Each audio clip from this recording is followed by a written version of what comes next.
آپ دیکھ رہے ہیں تعلیم دین یوٹیوب چینل کو سبسکرائب ضرور کیجئے اور بیل آئیکن کو ضرور دبائیے تاکہ آنے والی نئی ویڈیو کی نوٹیفیکیشن آپ کو صحیح سمے پر مل جائے۔ بسم اللہ الرحمن الرحیم۔ نجاستوں کا بیان۔ نجاست غلیظہ کے احکام۔ نجاست کی دو قسمیں ہیں، ایک غلیظہ، دوسرا خفیفہ۔ نجاست غلیظہ اگر کپڑے یا بدن پر 1 درہم سے زیادہ لگ جائے تو اس کا پاک کرنا فرض ہے، بے پاک کی نماز نہ ہوگی، اور اگر درہم کے برابر ہے تو پاک کرنا واجب ہے، بے پاک کی نماز پڑھی تو مکروہ تحریمی واجب الاعادہ ہوگی، یعنی ایسی نماز پھر سے دہرانا واجب ہے، اور اگر درہم سے کم ہے تو پاک کرنا سنت ہے کہ بے پاک کی نماز ہو جائے گی مگر خلاف سنت ہوگی جس کا دہرانا بہتر ہے۔ اگر نجاست گاڑھی ہے جیسے پاخانہ، لید، گوبر تو درہم کے برابر یا کم زیادہ کا مطلب ہے کہ وزن میں اتنی ہو، اور اگر نجاست پتلی ہو جیسے پیشاب، سراب تو درہم کی مراد اس کی لمبائی چوڑائی ہے۔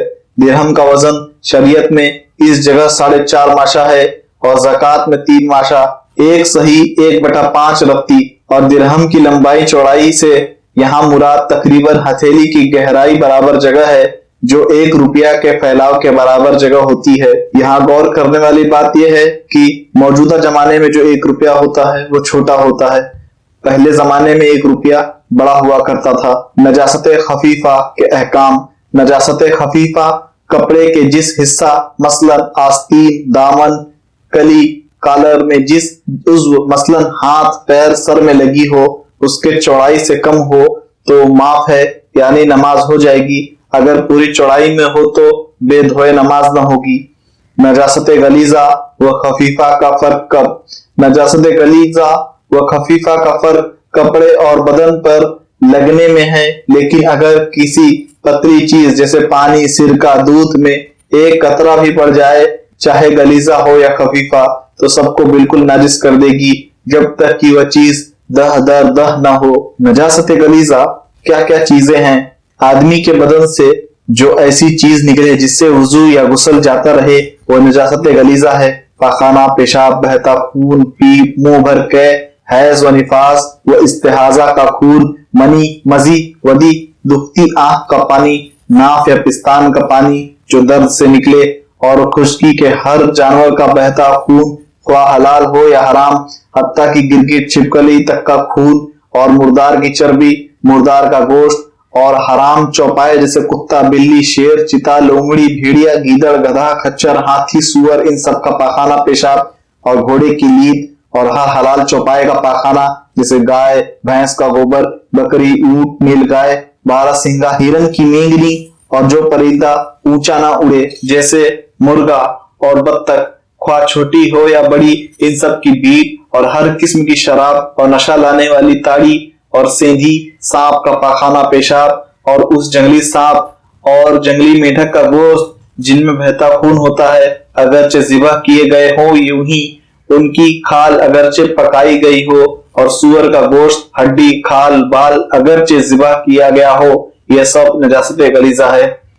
دودھ پیتے لڑکے اور لڑکی کا پیشاب نجاست غلیظہ ہے۔ یہ جو عوام میں مشہور ہے کہ دودھ پیتے بچے کا پیشاب پاک ہے، یہ بالکل غلط ہے۔ شیر خواہ بچے نے دودھ کی قے کی، اگر منہ بھر ہے تو نجاست غلیظہ ہے۔ چھپکلی اور گرگٹ کا خون نجاست غلیظہ ہے۔ ہاتھی کی سور کی رطوبت، اور شیر، کتے، چیتے اور دوسرے درندے چوپائے کے لعاب نجاست غلیظہ ہے۔ نجاست غلیظہ خفیفہ میں مل جائے تو کل غلیظہ ہو جائے۔ کسی کپڑے یا بدن پر چند جگہ نجاست غلیظہ تھی اور کسی جگہ درہم کے برابر نہیں، مگر مجموعہ درہم کے برابر ہے تو درہم کے برابر سمجھی جائے گی، اور زائد ہے تو زائد سمجھی جائے گی۔ نجاست خفیفہ میں بھی مجموعہ ہی پر حکم دیا جائے گا۔ نجاست خفیفہ کون کون سی چیزیں ہیں؟ جن جانوروں کا گوشت حلال ہے جیسے گائے، بیل، بھینس، بھیڑ، بکری، اونٹ، نیلگائے وغیرہ، ان کا پیشاب، اور گھوڑے کا پیشاب بھی، اور جس پرندے کا گوشت حرام ہے خواہ وہ شکاری ہو یا نہ ہو جیسے کوا، چیل، باز، ان کی بیٹ نجاست خفیفہ ہے۔ حرام جانوروں کا دودھ ناجس ہے، البتہ گھوڑی کا دودھ پاک ہے مگر کھانا جائز نہیں۔ جو حلال پرندہ اونچے اڑتے ہیں جیسے کبوتر، مینا، باز، ان کی بیٹ پاک ہے۔ چمگادڑ کی بیٹ اور پیشاب دونوں پاک ہیں۔ مچھلی اور پانی کے دیگر جانور और खटमल और मच्छर का खून पाक है। पेशाब की निहायत बारीक छींटे सुई की नोक के बराबर की बदन या कपड़े पर पड़ जाए तो कपड़ा और बदन पाक रहेगा। जिस कपड़े पर पेशाब की ऐसी ही बारीक छींटे पड़ गई, अगर वह कपड़ा पानी में पड़ गया तो पानी भी नापाक न होगा। जो खून जख्म से बहा न हो वह पाक है। गोश्त, तिल्ली, कलेजी में जो खून रह गया पाक है, और अगर ये चीजें बहते खून में सन जाए तो नापाक है, बगैर धोए पाक न होगी। अगर नमाज पढ़ी और जेब में अंडा है तो अगरचे उसकी जर्दी खून हो गई हो, नमाज हो जाएगी। पेशाब पाखाना के बाद ढेले से इस्तिंजा कर लिया, फिर उस जगह से पसीना निकलकर बदन या कपड़े पर लगा तो बदन और कपड़ा नापाक न होंगे। नापाक चीजों का धुआं अगर कपड़े या बदन पर लगे तो कपड़ा और बदन नाजिस न होगा। रास्ते का कीचड़ पाक है जब तक उसका नाजिस होना मालूम न हो। तो अगर पांव या कपड़े में लगी और बेधोए नमाज पढ़ ली, हो गई, मगर धो लेना बेहतर। सड़क पर पानी छिड़का जा रहा था, जमीन से छींटे उड़कर कपड़े पर पड़ी, कपड़ा नाजिस न हुआ, लेकिन धो लेना बेहतर। झूठे और पसीने का बयान। किस किस का झूठा पाक है? आदमी चाहे जुनूब यानी बेगुसल हो या है जो निफास वाली औरत, उसका झूठा पाक है। काफिर का झूठा भी पाक है, मगर इससे बचना चाहिए।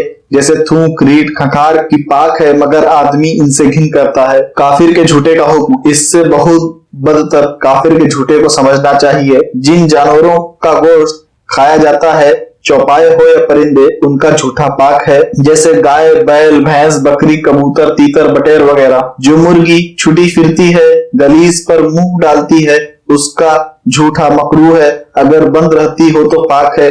घोड़े का झूठा पाक है। किन जानवरों का झूठा नाजिस? सुअर, कुत्ता, शेर, चिता, भेड़िया, हाथी, गीदड़ और दूसरे दरिंदों का झूठा नापाक है। घर में रहने वाले जानवर जैसे बिल्ली, चूहा, सांप, छिपकली का झूठा मकरूह है। पानी में रहने वाले जानवरों का झूठा पाक है, ख्वाह उनकी पैदाइश पानी में हो या ना हो। उड़ने वाले शिकारी जानवर जैसे बाज, चील का झूठा मकरूह है। कौवा का झूठा मकरूह है। बाज चील को अगर पाल कर शिकार के लिए सिखा लिया हो और चोंच में नजासत न लगी हो तो उसका झूठा पाक है। मशकूक व मकरूह झूठे के बाद अहकाम। गधे खच्चर का झूठा मशकूक है, इससे वजू नहीं हो सकता। जो झूठा पानी पाक है उससे वजू व गुस्ल जायज है, मगर जुनूब ने बगैर कुल्ली किए पानी पिया तो इस झूठे पानी से वजू नाजायज है, इसलिए कि मुस्तामल हो गया। अच्छा पानी होते हुए मकरूह पानी से वजू व गुस्ल मकरूह है, और अगर अच्छा पानी मौजूद नहीं तो कोई हर्ज नहीं। मकरूह झूठे का खाना पीना मालदार के लिए मकरूह है, गरीब मोहताज को बिला कराहत जायज है। अच्छा पानी होते हुए मशकूक पानी से वजू गुस्ल जायज नहीं, और अगर अच्छा पानी न हो तो मशकूक ही से वजू गुस्ल करे, तयम्मुम भी करे। इस सूरत में वजू व गुस्ल में भी नियत करनी जरूरी होगी, और फकत तयम्मुम या फकत वजू व गुस्ल काफी न होगा, बल्कि दोनों करना होगा। मशकूक झूठा खाना पीना नहीं चाहिए। मशकूक पानी अच्छे पानी में मिल गया तो अगर अच्छा पानी ज्यादा है तो उससे वजू हो सकता है, वरना नहीं। जो हुक्म झूठे का वही हुक्म लुआब व पसीने का है। जिसका झूठा नापाक उसका पसीना और लुआब भी नापाक है। जिसका झूठा पाक है उसका लुआब और पसीना भी पाक है। जिसका झूठा मकरूह है उसका लुआब और पसीना भी मकरूह है। गधे खच्चर का पसीना अगरचे कपड़े में लग जाए तो कपड़ा पाक है, चाहे जितना ही लग जाए। तयम्मुम का बयान। जिसका वजू ना हो या नहाने की जरूरत हो और पानी पर कुदरत ना हो तो वजू और गुस्ल की जगह तयम्मुम करे। पानी पर कुदरत न होने की चंद सूरतें। पहली सूरत यह है कि ऐसी बीमारी हो कि वजू या गुस्ल उसके बढ़ने या देर में अच्छा होने का सही अंदेशा हो, चाहे उसने खुद आजमाया हो कि जब वजू या गुस्ल करता है तो बीमारी बढ़ती है, या किसी मुसलमान परहेजगार काबिल हकीम ने कह दिया हो कि पानी नुकसान करेगा तो तयम्मुम जायज है। महज ख्याल ही ख्याल बीमारी बढ़ने का हो तो तयम्मुम जायज नहीं। यूं ही काफिर या फासिक या मामूली तबीब के कहने का एतबार नहीं। बीमारी में अगर ठंडा पानी नुकसान करता है और गर्म नुकसान न करे तो गर्म पानी से वजू और गुस्ल जरूरी है, तयम्मुम जायज नहीं। हाँ, अगर ऐसी जगह हो कि गर्म पानी न मिल सके तो तयम्मुम करे। यूं ही अगर ठंडे वक्त में वजू या गुस्ल नुकसान करता है और गर्म वक्त में नुकसान नहीं करता तो ठंडे वक्त में तयम्मुम करे। फिर जब गर्म वक्त आए तो आइंदा के लिए वजू कर लेना चाहिए। जो नमाज उस तयम्मुम से पढ़ ली उसके इयादा की हाजत नहीं। अगर सर पर पानी डालना नुकसान करता है तो गले से नहाए और पूरे सर का मसह करे। अगर किसी खास उज्व में पानी नुकसान करता है और बाकी में नहीं تو جس میں نقصان کرتا ہے اس پر مسح کرے اور باقی کو دھوئے۔ اگر کسی عضو پر مسح بھی نقصان کرتا ہے تو اس عضو پر کپڑا ڈال کر اس پر مسح کرے۔ زخم کے کنارے کنارے جہاں تک پانی نقصان نہ کرے پٹی وغیرہ کھول کر دھونا فرض ہے۔ ہاں اگر پٹی کھولنے سے نقصان ہے تو پٹی پر مسح کرے۔ دوسری صورت یہ ہے کہ وہاں چاروں طرف ایک ایک میل تک پانی کا پتہ نہیں تو تیمم جائز ہے۔ اگر یہ گمان ہو کہ ایک میل کے اندر پانی ہوگا تو تلاش کر لینا ضروری ہے، بلا تلاش کے تیمم جائز نہیں۔ بلا تلاش کے تیمم کر کے نماز پڑھ لی اور تلاش کرنے پر پانی مل گیا تو وضو کر کے نماز کا اعادہ لازم ہے، اگر نہ ملا تو ہو گئی۔ نماز پڑھنے میں کسی کے پاس پانی دیکھا اور گمان ہے کہ مانگنے سے دے دے گا تو نماز توڑ کر پانی مانگے۔ تیسری صورت یہ ہے کہ اتنی سردی ہو کہ نہانے سے مر جانے کا یا بیمار ہونے کا کوئی اندیشہ ہو، نہانے کے بعد سردی کے نقصان سے بچنے کا کوئی سامان بھی نہ ہو تو تیمم جائز ہے۔ چوتھی صورت یہ ہے کہ دشمن کا خوف ہو کہ اگر دیکھ لے گا تو مار ڈالے گا یا مال چھین لے گا، یا اس غریب نادار کا قرض خواہ ہے کہ اسے قید کرا دے گا، یا اس طرف سانپ ہے وہ کاٹ کھائے گا، یا شیر ہے کہ پھاڑ کھائے گا، یا کوئی بدکار شخص ہے جو بے آبروئی کرے گا تو تیمم جائز ہے۔ پانچویں صورت یہ ہے کہ جنگل میں ڈول وسیع نہیں کہ پانی بھرے تو تیمم جائز ہے۔ چھٹی صورت یہ ہے کہ پیاس کا خوف ہو، یعنی پانی تو ہے لیکن اگر پانی کے وضو یا غسل میں خرچ کر دے گا تو یا خود یا دوسرا مسلمان یا اس کا یا دوسرے مسلمان کا جانور، چاہے جانور ایسا کتا ہی کیوں نہ ہو جس کا پالنا جائز ہے، پیاسا رہ جائے گا، اور یہ پیاس خواہ ابھی موجود ہو یا آگے چل کر ہوگی کہ راہ ایسی ہے کہ دور تک پانی کا پتہ نہیں تو تیمم جائز ہے۔ پانی موجود ہے مگر آٹا گوندھنے کی ضرورت ہے، جب بھی تیمم جائز ہے۔ شوربے کی ضرورت کے لیے تیمم جائز نہیں۔ بدن یا کپڑے پر اتنی نجاست ہے کہ جتنی نجاست کے ہوتے ہوئے نماز نہیں، اور پانی صرف اتنا ہے کہ چاہے وضو کرے یا نجاست دور کرے تو پانی سے نجاست دھوئے، پھر دھونے کے بعد تیمم کرے۔ پاک کرنے سے پہلے تیمم نہ ہوگا، اگر پہلے کر لیا ہے تو پھر کرے۔ ساتویں صورت یہ ہے کہ پانی مہنگا ہو، یعنی وہاں جس بھاؤ بکتا ہے اس سے دوگنا دام مانگتا ہے تو تیمم جائز ہے، اور اگر دام میں اتنا فرق نہ ہو یعنی دگنے سے کم میں ملے تو تیمم جائز نہیں۔ پانی مول ملتا ہے اور اس کے پاس حاجت ضروریہ سے زیادہ دام نہیں تو بھی تیمم جائز ہے۔ آٹھویں صورت یہ ہے کہ پانی تلاش کرنے میں قافلہ نظر سے غائب ہو جائے گا یا ریل چھوٹ جائے گی تو تیمم جائز ہے۔ نویں صورت یہ گمان کی وضو یا غسل کرنے میں عیدین کی نماز جاتی رہے گی تو تیمم جائز ہے، خواہ یوں کہ امام پڑھ کر فارغ ہو جائے گا یا زوال کا وقت آ جائے گا، دونوں صورتوں میں تیمم جائز ہے۔ اگر یہ سمجھے کہ وضو کرنے میں ظہر یا مغرب یا عشاء یا جمعہ کی پچھلی سنتوں کا چاشت کی نماز کا وقت جاتا رہے گا تو تیمم کر کے پڑھ لے۔ 10ویں صورت یہ کہ آدمی میت کا ولی نہ ہو اور ڈر ہو کہ وضو کرنے سے نماز جنازہ نہ ملے گی تو تیمم جائز ہے۔ مسجد میں سو گیا اور نہانے کی ضرورت ہو گئی تو آنکھ کھلتے ہی جہاں تھا وہاں فوراً تیمم کر کے نکل آئے، دیر کرنا حرام۔ قرآن مجید چھونے کے لیے یا سجدہ تلاوت یا سجدہ شکر کے لیے تیمم جائز نہیں، جبکہ پانی پر قدرت ہو۔ وقت اتنا تنگ ہو گیا کہ وضو یا غسل کرے گا تو نماز قضا ہو جائے گی تو چاہیے کہ تیمم کر کے نماز پڑھ لے اور پھر وضو یا غسل کر کے اعادہ کرنا لازم ہے۔ عورت حیض یا نفاس سے پاک ہوئی اور پانی پر قادر نہیں تو تیمم کرے۔ اتنا پانی ملا جس سے وضو ہو سکتا ہے اور نہانے کی ضرورت ہے تو اس پانی سے وضو کر لینا چاہیے۔ تیمم کی نیت سے پہلے بسم اللہ شریف پڑھ کر کسی ایسی پاک چیز پر جو زمین کی قسم سے ہو دونوں ہاتھ مار کر الٹ لے۔ اگر زیادہ گرد لگ گئی ہو تو ہاتھ جھاڑ لے اور اس سے سارے منہ کا مسح کرے، پھر دوسری مرتبہ یوں ہی ہاتھ مارے اور ناخن سے لے کر کوہنیوں سمیت دونوں ہاتھوں کا مسح کرے۔ تیمم ہو گیا۔ تیمم میں سر اور پیر کا مسح نہیں کیا جاتا۔ تیمم میں صرف 3 باتیں فرض ہیں، باقی سنت۔ پہلا فرض نیت، یعنی غسل یا وضو یا دونوں کی پاکی حاصل کرنے کا ارادہ۔ اگر تیمم کی نیت ہاتھ مارنے کے بعد کی تو تیمم نہ ہوگا۔ دل میں تیمم کا ارادہ فرض ہے اور ساتھ ہی زبان سے بھی کہہ لینا بہتر۔ مثلا یوں کہے کہ تیمم کرتا ہوں بے غسل یا بے وضو کی ناپاکی دور کرنے کے لیے اور نماز جائز ہونے کے لیے، اور بسم اللہ کہہ کر مٹی پر ہاتھ مارے۔ दूसरा फर्ज सारे मुंह पर हाथ फेरना कि बाल बराबर कोई जगह बाकी न रह जाए, नहीं तो तयम्मुम न होगा। तीसरा फर्ज दोनों हाथ का कूहनियों समेत मसह करना, अगर जरा बराबर भी कोई जगह छूट जाए तो तयम्मुम न होगा। मसला दाढ़ी, मूछ और भौहों के बालों पर हाथ फेरना जरूरी है। मुंह की यहाँ भी वही हद है जो वजू के लिए है। मुंह के अंदर तयम्मुम नहीं किया जाता, अलबत्ता दोनों होंठ पर जितना मुंह बंद करने के बाद खुला रहता है मसह जरूरी है। हाथ झाड़ने में ताली न बजे, बल्कि इसकी सूरत यह है कि अंगूठे से अंगूठा टकराए, ज्यादा गर्द झड़ जाए। अगर उंगलियों में गर्द न पहुंची हो तो खिलाल करना फर्ज है, नहीं तो सुन्नत। और इसी तरह दाढ़ी में भी अगर एक ही तयम्मुम में वजू और गुस्ल दोनों की नियत कर ली, जब भी काफी है दोनों का हो जाएगा। गुस्ल और वजू दोनों का तयम्मुम एक ही तरह होता है। किस चीज से तयम्मुम जायज है और किस से नहीं। तयम्मुम उसी चीज से हो सकता है जो जिन्स जमीन से हो, और जो चीज जमीन की जिन्स से नहीं उससे तयम्मुम नहीं हो सकता। जो चीज आग से जलकर राख न होती है, न पिघलती है, न नरम होती है, वह जमीन की जिन्स से है, उससे तयम्मुम जायज है।